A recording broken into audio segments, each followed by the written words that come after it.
In this video, we're going to discuss Carmelo Anthony and what he brings to the table for the Lakers on offense. He's definitely not the lethal scorer that he once was with Denver and New York, but he still has a legit first step and a reliable jumper. In 69 games, Melo attempted nearly 5 threes a game last season and shot a career-high 41% from the three-point line. Only the second time in his career that he has shot over 40% from distance. So his role with the Lakers might primarily be as a catch-and-shoot guy or a small ball center that can do some damage in the post against undersized lineups. Right off the bat, Melo is 6'7", 230 pounds with the ability to punish smaller players on switches, especially in the post. On this play, there's a screen set by Anthony Simons. The defender guarding Melo could easily go under the screen and recover, because Melo's not going to pull up from this distance.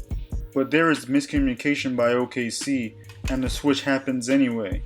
But watch how quickly Melo recognizes the mismatch and destroys the smaller Hamidou Diallo on the post-up. Excellent awareness there by Melo, wasting no time taking advantage of the weaker defender with the turnaround jumper. This is one of his main weapons on offense, and Laker fans should expect a lot of this.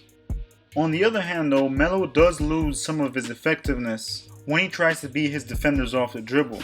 His speed and quickness is just not what it once was, and this causes turnovers and some bad shots. On this play, he brings the ball down himself, and the rest of the Blazers empty out the strong side and let Melo go to work. He breaks off Hernangomez with a nice crossover here and gets him off balance. But take a look at how the defense is set up here. Josh Hart is playing way off his man and is putting pressure on Melo's driving lane. If Melo could recognize how far Josh Hart is playing off his man Rodney Hood, that could have led to a wide open three-pointer. But on the other hand, Melo already has Hernangomez leaning. If he snatches this ball back, Hernangomez goes flying and he has a wide open look, instead of opting for a heavily contested shot in the paint. These plays from Melo now happen few and far between, but he has a tendency to isolate when there's no scorer on the floor, and if you notice, there's no McCollum or Lillard in sight on this play.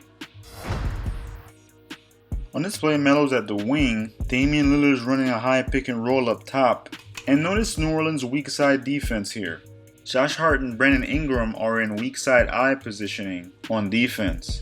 This formation is typically used to tag the roller or the ball handler coming downhill, or to simply clog up the lane to deter anything in the paint, while still being able to recover and get back to the shooters if the ball is kicked out.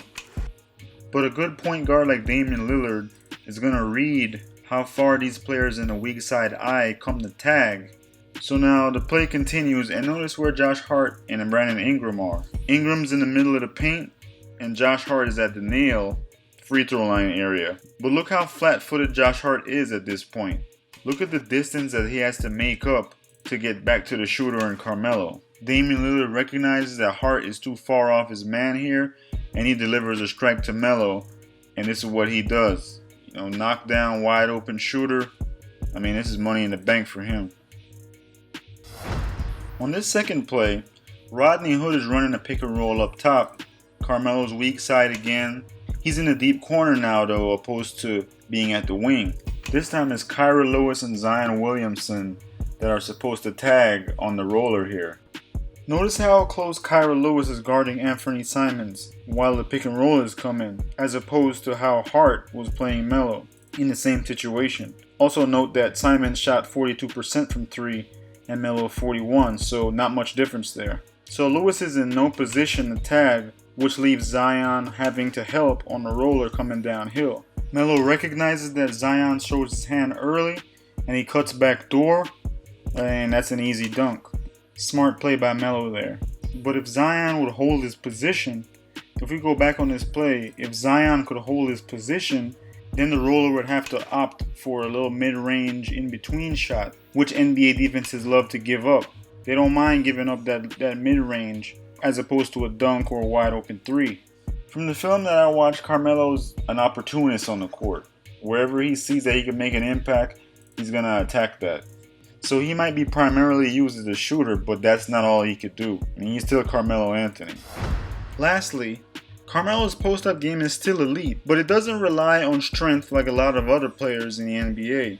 He's more crafty as he relies on reading the defender's reactions to his moves, and then he uses counters to those moves so he's not as predictable in the post game. In this first clip, Kenrich Williams already knows what's coming. Melo's going to post him up as he's been doing all game. So he should be putting up more of a fight, fronting and three-quartering to try to get Melo off his spot. He allows Melo to get into post-up position way too easily. You have to put up more of a fight in this situation in order to make Melo catch it maybe a little bit further than he would like, so he has more distance to travel to get off a good shot. On the face-up, Melo uses the jab step toward the baseline to freeze his defender. Now he has a small window to get to the middle of the floor. There's a couple things to notice on this play. Look how upright Kenrich Williams is. You have to try to get lower than the offensive player or as low as him when you're in a defensive stance in the post. He gets knocked off balance pretty easily with a few bumps, and that creates more than enough space for Melo to operate. Also notice Melo's off arm and how he's using it to manufacture space against the defender. The refs can't see it, and that's a pretty crafty move there by Melo. On this next play, Kenrich Williams is on Melo again. Look how far Melo pushes him back before he even catches the ball. The only good thing about this one is Kenrich Williams is in a lower stance, and he seems a bit more engaged on this play. So same setup again. Melo hits him with the jab step toward the baseline, and this time he takes the bait. Remember, Melo's always reading his defender's movements. Melo recognizes that he's leaning. Now he steps back and shows Kenrich Williams the bait with the pump fake. He has to react to that, and Melo goes for the bank shot.